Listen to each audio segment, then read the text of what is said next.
Episode 11 मृत पर्वत का रहस्य।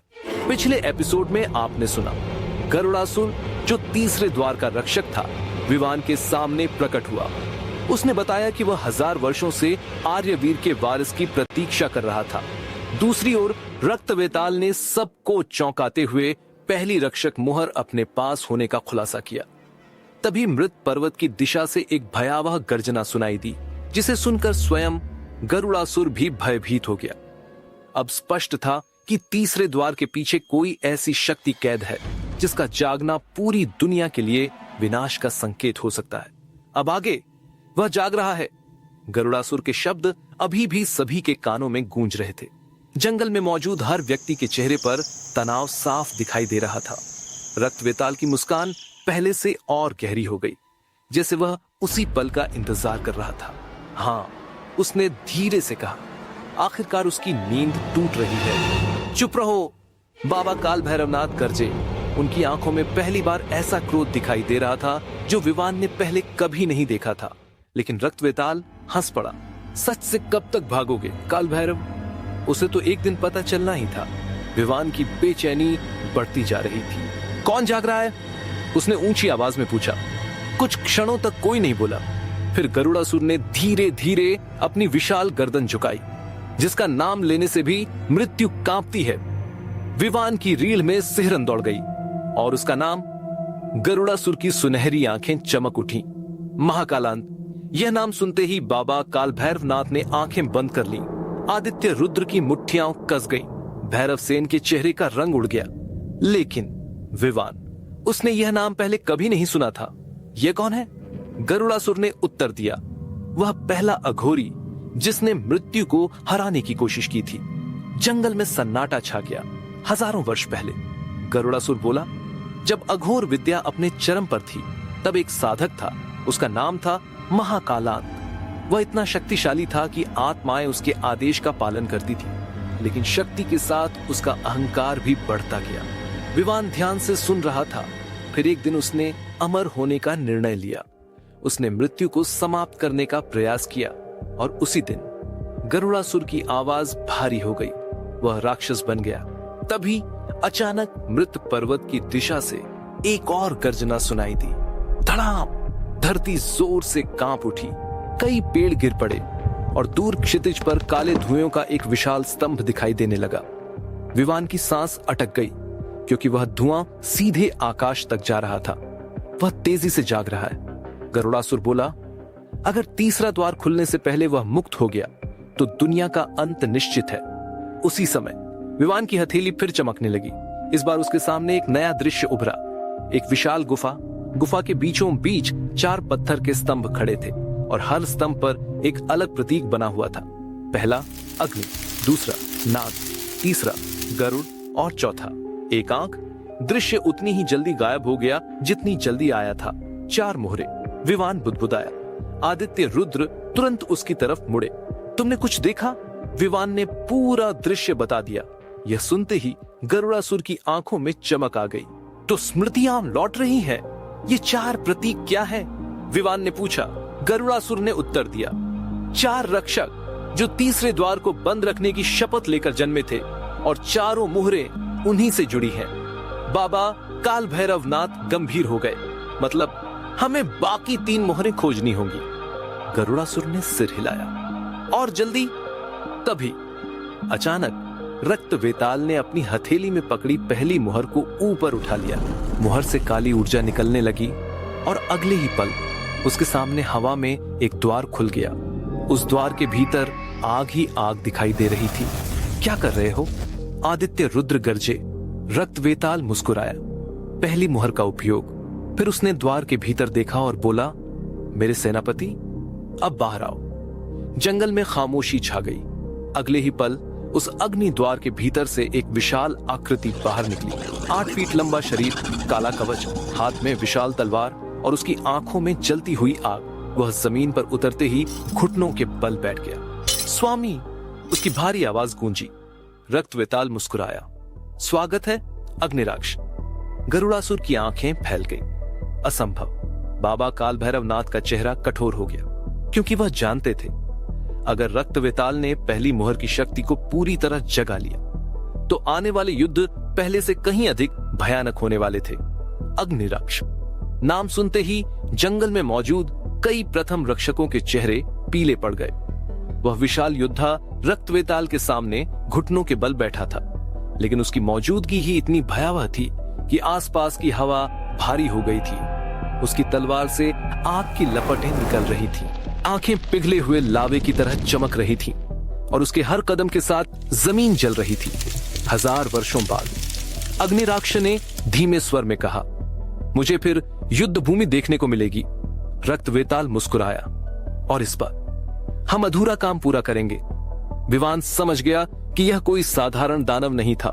गरुड़ासुर ने अपने विशाल पंख फैलाए। पीछे हट जाओ विवान, उसने चेतावनी दी। यह वही है जिसने आर्यवीर के साम्राज्य को जलाने में रक्तवेताल की सहायता की थी। विवान का दिल धड़क उठा। तो यह वही सेनापति था जो 1000 वर्ष पहले हुए विनाश का हिस्सा था। अचानक उसकी आंखों के सामने एक झलक उभरी। महल जल रहा था, लोग भाग रहे थे और दूर खड़ा अग्निराक्ष आग के तूफान छोड़ रहा था। विवान की मुट्ठियां कस गईं। उसे महसूस हुआ जैसे आर्यवीर का क्रोध उसके भीतर जाग रहा हो। लेकिन तभी बाबा काल भैरवनाथ गरजे। कोई भी उससे नहीं लड़ेगा। सभी उनकी तरफ देखने लगे। हमारा लक्ष्य कालकूट पहुंचना है। युद्ध में उलझे तो सब खत्म हो जाएगा। आदित्य रुद्र ने सहमति में सिर हिलाए। वह सही कह रहे हैं, लेकिन रक्तवेताल यही चाहता था। उसने अपनी तलवार उठाई। अग्निराक्ष, उन्हें जाने मत देना। अग्निराक्ष मुस्कुराया और अगले ही पल उसने अपनी विशाल तलवार जमीन में घुसा दी। धड़ाम! पूरे जंगल में आग की दीवार उठ गई। कुछ ही सेकंड में विवान और उसके साथी चारों तरफ से आग में घिर गए। भैरवसेन पीछे हट गया। अब क्या करेंगे? बाबा काल भैरवनाथ की आंखें बंद हो गईं। उन्होंने कुछ मंत्र बुदबुदाए, फिर अपने त्रिशूल को ऊपर उठा दिया। अचानक त्रिशूल से नीली रोशनी निकली। आग की दीवार में एक रास्ता बन गया। दौड़ो! उन्होंने आदेश दिया। सभी तुरंत उस रास्ते की ओर भागे। गरुड़ासुर भी हवा में उड़ा और उनके ऊपर सुरक्षा कवच की तरह मंडराने लगा। पीछे से अग्निराक्ष की गर्जना सुनाई दी, लेकिन इस बार किसी ने मुड़कर नहीं देखा। कुछ मिनट बाद वे जंगल से बाहर निकल चुके थे। उनके सामने दूर दूर तक फैले हुए काले पहाड़ दिखाई दे रहे थे और उन पहाड़ों के बीच एक विशाल पर्वत सबसे अलग खड़ा था। उसका रंग पूरी तरह काला था, जैसे किसी ने उसे राख से बनाया हो। मृत पर्वत। आदित्य रुद्र बुदबुदाए। विवान ने उस पर्वत को देखा और उसी क्षण उसके माथे का चिन्ह चमक उठा। अचानक उसके कानों में सैकड़ों आवाजें गूंजने लगी। वारिस, वापस आओ, समय समाप्त हो रहा है। विवान दर्द से घुटनों पर बैठ गया। आह! बाबा तुरंत उसके पास पहुंचे। क्या हुआ? विवान ने सिर पकड़ लिया। उसे लग रहा था जैसे हजारों स्मृतियां एक साथ उसके दिमाग में घुस रही हों। तभी एक दृश्य उभरा। एक गुफा। उस गुफा में 4 व्यक्ति खड़े थे। पहले के हाथ में अग्नि थी, दूसरे के चारों ओर विशाल नाग घूम रहा था, तीसरे के पीछे गरुड़ासुर खड़ा था और चौथे का चेहरा दिखाई नहीं दे रहा था, लेकिन उसकी आंखें पूरी तरह सफेद थीं। फिर उन चारों ने एक साथ अपने हाथ आगे बढ़ाए और तीसरा द्वार बंद हो गया। दृश्य समाप्त हो गया। विवान की सांसें तेज चल रही थी। मैंने रक्षकों को देखा, उसने कहा। गरुड़ासुर की आंखें चमक उठी। तो पहली स्मृति खुल चुकी है। मतलब तुम धीरे धीरे आर्यवीर की विरासत को याद कर रहे हो। तभी अचानक मृत पर्वत की चोटी पर काली बिजली गिरी। पूरा पर्वत कांप उठा और उसकी ढलानों पर दरारें दिखाई देने लगीं। आदित्य रुद्र का चेहरा गंभीर हो गया। यह अच्छा संकेत नहीं है। क्यों? विवान ने पूछा। बाबा काल भैरवनाथ ने उत्तर दिया, क्योंकि तीसरे द्वार की कैद कमजोर हो रही है और अगर वह पूरी तरह टूट गई। उन्होंने वाक्य अधूरा छोड़ दिया, लेकिन सभी समझ गए थे। तभी गरुड़ासुर अचानक आकाश की ओर देखने लगा। उसकी आंखें सिकुड़ गईं। कोई हमारा पीछा कर रहा है। सभी सतर्क हो गए। भैरवसेन ने तलवार निकाल ली। आदित्य रुद्र ने दंड कसकर पकड़ लिया और अगले ही पल दूर पहाड़ों के बीच एक काली आकृति दिखाई दी। वह तेजी से उनकी ओर बढ़ रही थी। पहले वह सिर्फ एक बिंदु लग रही थी, लेकिन कुछ ही क्षणों में वह स्पष्ट होने लगी। उसे देखकर विवान की आंखें फैल गईं, क्योंकि वह कोई दानव नहीं था, कोई छाया दूत भी नहीं, वह एक इंसान था। और सबसे चौंकाने वाली बात, उसका चेहरा बिल्कुल विवान जैसा था। यह भैरव सेन के मुंह से निकला। असंभव है। काली पोशाक पहने वह युवक धीरे धीरे उनके सामने आकर रुक गया। उसके चेहरे पर खतरनाक मुस्कान थी और उसकी आंखें पूरी तरह लाल थीं। फिर उसने सीधे विवान को देखा और मुस्कुराते हुए कहा, आखिरकार मुलाकात हो ही गई। भाई, उस रहस्यमयी युवक के मुंह से निकला यह शब्द सुनकर विवान जैसे पत्थर का बन गया। कुछ पल के लिए उसे लगा कि शायद उसने गलत सुना है, लेकिन नहीं, वह युवक मुस्कुरा रहा था और उसकी नजरें सीधे उसी पर टिकी थीं। भैरव सेन ने तुरंत तलवार निकाल ली। तू कौन है? वह गरजा, लेकिन युवक ने उसकी तरफ देखा तक नहीं। उसकी पूरी रुचि सिर्फ विवान में थी। इतनी जल्दी भूल गए? उसने हल्की हंसी के साथ कहा, या फिर पुनर्जन्म ने तुम्हारी सारी यादें छीन ली? विवान के भीतर बेचैनी बढ़ती जा रही थी। उसका चेहरा, उसकी आवाज, यहां तक कि उसकी चाल भी किसी न किसी रूप में परिचित लग रही थी, लेकिन वह याद नहीं कर पा रहा था कि क्यों। मैं तुम्हें नहीं जानता, विवान ने कहा। युवक की मुस्कान थोड़ी फीकी पड़ गई। दुर्भाग्यपूर्ण है, क्योंकि मैं तुम्हें बहुत अच्छी तरह जानता हूं। तभी गरुड़ासुर अचानक गुर्राया। उसकी विशाल आंखें उस युवक पर टिक गईं। यहां से चला जा। युवक ने पहली बार उसकी तरफ देखा और फिर वह हंस पड़ा। अभी भी वही वफादारी, 1000 साल बाद भी। यह सुनते ही गरुड़ासुर के पंख तन गए, जैसे वह किसी बहुत पुराने शत्रु को देख रहा हो। तुम्हें मर जाना चाहिए था, गरुड़ासुर गरजा। युवक की लाल आंखों में चमक आ गई। मर गया था, लेकिन कुछ लोग मौत को स्वीकार नहीं करते। विवान का दिल तेजी से धड़कने लगा। अचानक उसके दिमाग में एक और स्मृति कौन थी? एक विशाल युद्ध भूमि, रक्त से भीगी हुई धरती। आर्यवीर अपने सामने खड़े एक युवक को देख रहा था। वह युवक बिल्कुल इसी जैसा था। दोनों की तलवारें एक दूसरे पर तनी हुई थीं। और फिर वह युवक चीखा, एक दिन मैं लौटूंगा आर्यवीर, और उस दिन तुम्हारा सब कुछ छीन लूंगा। दृश्य गायब हो गया। विवान का सिर दर्द से फटने लगा। तुम, उसने कांपती आवाज में कहा, तुम कौन हो? युवक की मुस्कान वापस लौट आई। आखिरकार सही सवाल। उसने धीरे धीरे अपना हाथ आगे बढ़ाया और उसी क्षण उसकी हथेली पर भी वही चिन्ह उभर आया जो विवान की हथेली पर था। सभी के चेहरे बदल गए। असंभव। आदित्य रुद्र के मुंह से निकला। बाबा काल भैरवनाथ की आंखें फैल गईं, क्योंकि वह चिन्ह सिर्फ वारिस के पास होना चाहिए था। फिर युवक बोला, मेरा नाम वीरांश है, और 1000 वर्ष पहले मैं आर्यवीर का छोटा भाई था। जंगल में जैसे समय रुक गया। विवान का दिल धड़कना भूल गया।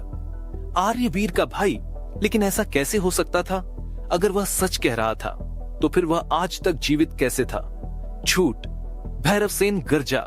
आर्यवीर का कोई भाई नहीं था। युवक हंसा। यही कहानी दुनिया को बताई गई थी, क्योंकि सच्चाई बहुत खतरनाक थी। तभी अचानक मृत पर्वत फिर कांप उठा, इस बार पहले से कहीं ज्यादा। पर्वत की चोटी पर एक विशाल दरार उभर आई और उस दरार के भीतर से काली रोशनी निकलने लगी। गरुड़ासुर की आंखों में भय दिखाई दिया। नहीं, वह और तेजी से जाग रहा है। लेकिन वीरांश ने पर्वत की तरफ देखकर मुस्कुराया, जैसे वह इस दृश्य से खुश हो। जागने दो उसे, बहुत समय से वह कैद है। बाबा काल भैरवनाथ आगे बढ़े। तुम समझते नहीं कि अगर महाकालांत मुक्त हो गया तो क्या होगा? वीरांश की मुस्कान गायब हो गई। गलत। मैं बहुत अच्छी तरह समझता हूं, क्योंकि उसी ने मुझे वापस लौटाया है। यह सुनते ही सभी के चेहरे का रंग उड़ गया। विवान को लगा जैसे किसी ने उसके सीने पर पत्थर रख दिया हो। मतलब वीरांश महाकालांत का आदमी था, या उससे भी बढ़कर उसका चुना हुआ व्यक्ति। तभी वीरांश ने अपनी मुट्ठी खोली। उसकी हथेली में एक चमकती हुई वस्तु थी, एक आधी टूटी हुई मुहर। उसे देखते ही गरुड़ासुर गरज उठा। दूसरी मुहर। विवान की आंखें फैल गईं। पहली मुहर रक्त वेताल के पास थी और दूसरी वीरांश के पास। अब स्थिति पहले से कहीं अधिक खतरनाक हो चुकी थी। वीरांश ने मुहर को हवा में उठाया और मुस्कुराते हुए कहा, तुम लोग तीसरे द्वार तक पहुंचने की कोशिश कर रहे हो, लेकिन खेल पहले ही शुरू हो चुका है।